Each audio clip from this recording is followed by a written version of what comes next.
These are this afternoon's top stories. The Privy Council has delivered its complete written ruling on the St. Kitts-Nevis boundaries matter. General and regional elections in Guyana are underway, and Airbus will continue testing the A-44M aircraft after Saturday's crash. Good afternoon and welcome to the ZIZ Midday newscast. Today is Monday, 11th May 2015. I am JD Keynes. Nationally, in a written decision delivered today, Monday 11th May 2015, the Privy Council explained its reasons for rejecting the former government's attempt to change the constituency boundaries.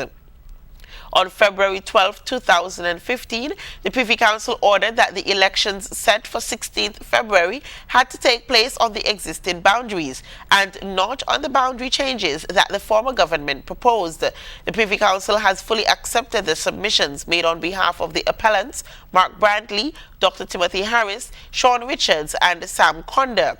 Relying on the evidence they filed, the Privy Council determined that the proclamation to change the boundaries was not made until the afternoon of Tuesday, 20th January 2015, when it was first made available to the general public in the official gazette.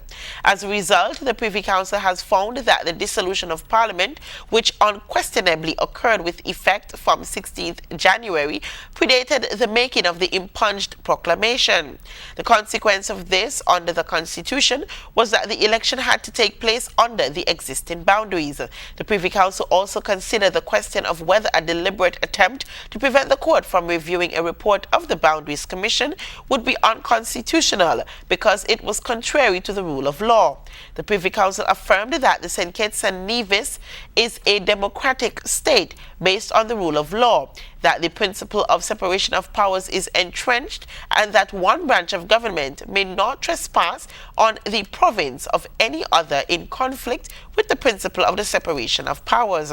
The law lords explained that, quote, there is at least a strongly arguable case, end quote, that such a deliberate attempt by one branch of government, that is the former Labour administration, to prevent access to the court for constitutional relief would be unconstitutional, as it would deny the protection of the law. The court also found that it is strongly arguable that this would nullify the proclamation to change the constituency boundaries, and stated that the proclamation could be quashed under the normal principles of judicial review. The ruling represents a landmark decision on the interpretation of Section 56 of the Constitution. Commenting on the decision, the Prime Minister, the Honorable Dr. Timothy Harris, stated as follows: in the face of the sinister, anti-democratic and unconstitutional actions of the former Douglas regime on the evening of Friday, 16th January 2015, in which abrupt boundary changes were wrongfully imposed on the people in a sham sitting of Parliament just before the Parliament was dissolved, we had to take decisive action to defend the democratic rights of the people of St. Kitts and Nevis. It is ironic that Douglas's own indecent haste to impose new boundaries caused him to dissolve the Parliament before the Boundaries Proclamation was properly made, adding, in doing so, it was Douglas himself who ensured that the existing boundaries had to be used for the election.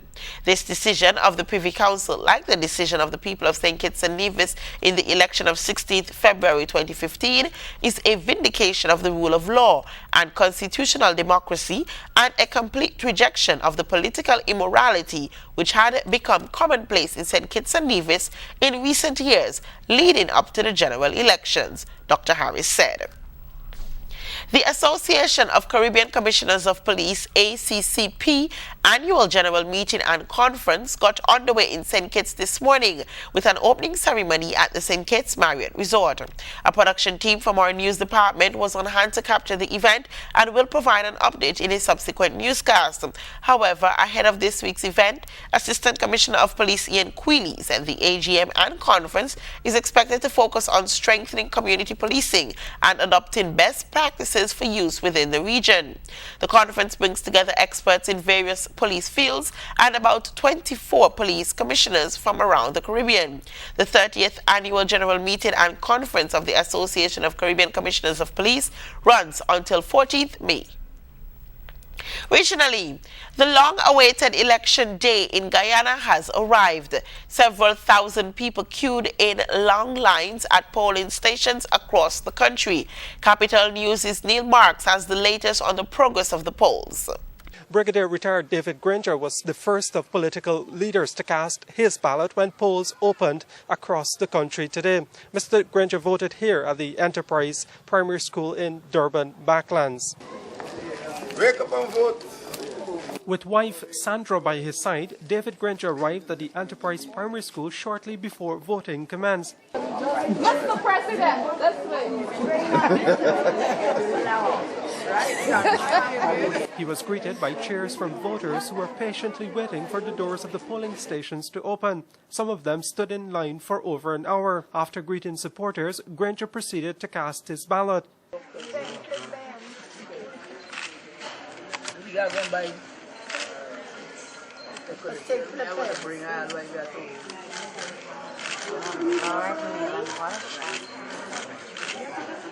Granger, 69, is voting for the second time with his name leading the candidates list of a coalition, this time with the AFC, hoping to secure victory in these elections. A good day for Guyana, a good day for democracy, a good day for our children and the future of the entire country.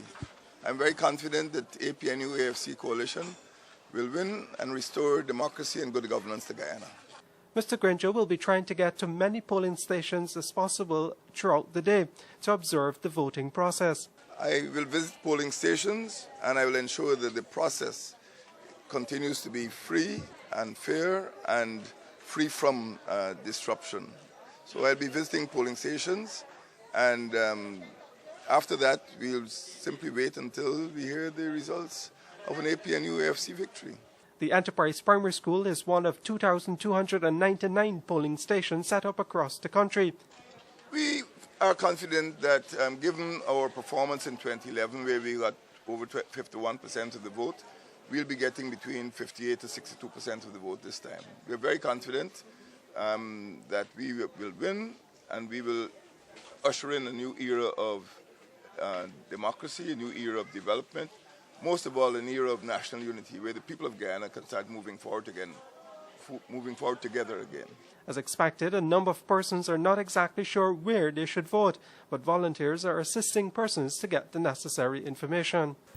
French President Francois Hollande began the first visit by a French head of state to Cuba by noting it was special in light of Washington's opening of the communist-ruled island. Hollande, who arrived on Sunday night, was scheduled to meet Cuban President Raul Castro, deliver a speech and participate in an economic forum in Cuba as part of his swing through the Caribbean. For Cubans, the visit of the French president is not merely a sign of diplomatic détente, but also an opportunity for business. The EU represents the island's second largest economic partner, something which Europe hopes Cuba won't forget as Washington moves to normalize relations with Havana. At this market, Cubans expressed their optimism over the French visit. One resident says it could be a great visit, a good option for now, for our country and France, and a dialogue between them. I like all of these changes a lot, all the cultural exchange that we're going to have, because with this we open doors. It contributes to a change of thinking among young people about how the world is. Though mobile phone ownership is on the rise, web access remains expensive, slow and rare. Cubans are hoping that opening doors to business could help to bridge the digital divide, as our correspondent reports. The French president is visiting a country that is full of hopes for the future. People here want cell phones, internet and economic opportunities. François Hollande's job is to make sure that France and Europe will get their fair share of helping Cuba get off the ground. Stefan Grobe, Euronews, Havana, Cuba. Internationally, the giant aircraft manufacturer Airbus says it will continue test flights and production of its A-44M military plane despite Saturday's crash in Spain, which killed 4 of its employees. Airbus says it'll continue test flights and production of its A400M military plane despite Saturday's crash in Spain, which killed 4 of its employees. The plane maker says the next test flight will take place tomorrow, departing from its base in Toulouse. On Saturday, an Airbus plane struck a pylon as it tried to crash land near Seville. 2 pilots and 2 engineers died. A mechanic and another engineer were helped out of the wreckage by 3 civilians before the plane caught fire. They're in hospital in a serious condition. The plane which crashed was due to have been supplied to Turkey in July. The country, along with Britain, Germany and now Malaysia, has suspended flights of the new plane. Shares in Airbus Group fell on Monday morning after the crash increased investors' anxieties. Thousands displaced by military efforts in Nigeria to displace Boko Haram have begun to return home, but there is a shortage of food and infrastructure to support the people making their way back home. The displaced are starting to return to their homes in the northeast of Nigeria after the army mounted a massive operation to drive away Boko Haram Islamist militants. However, there are warnings of severe food shortages, with infrastructure in a terrible state after months of conflict. This resident in the town of Mashika says things are not back to normal yet. It's very difficult. Roads and bridges have been destroyed, she says. Yesterday the traders brought goods to the market, but even if we buy something, there's no road to take it home. And people aren't buying the goods, and then it's taken to another town. We're really suffering. Most of Borno State was taken over by Boko Haram last year, as well as parts of the state of Adamawa. The group killed thousands of people and carried out mass kidnappings. However, the army has managed to push the militants back to a large forest reserve, which is now considered to be their last bastion, and where a military offensive is ongoing. And now the weather. We can expect partly cloudy skies today and tonight, becoming locally cloudy at times with periods of brief passing showers developing. Seas are moderate to rough with swells of 1.8 to 2.4 meters or 6 to 8 feet. A small craft advisory remains in effect for coastal waters north and east of the islands. Across the eastern Caribbean, the presence of a weak upper-level trough coupled with pockets of low-level moisture being transported across the islands on a moderate to brisk trade wind flow could at times trigger some passing showers across most of the eastern Caribbean over the next 24 hours. Therefore, from Hispaniola southwards to Trinidad and Tobago, skies will be partly cloudy in general, becoming locally cloudy at times with periods of passing showers developing. And that's a look at ZIZ's weather and ZIZ's midday newscast. Join us this evening for these stories and more in detail when we present our major news presentation. Thanks for joining me. I'm JD Keynes.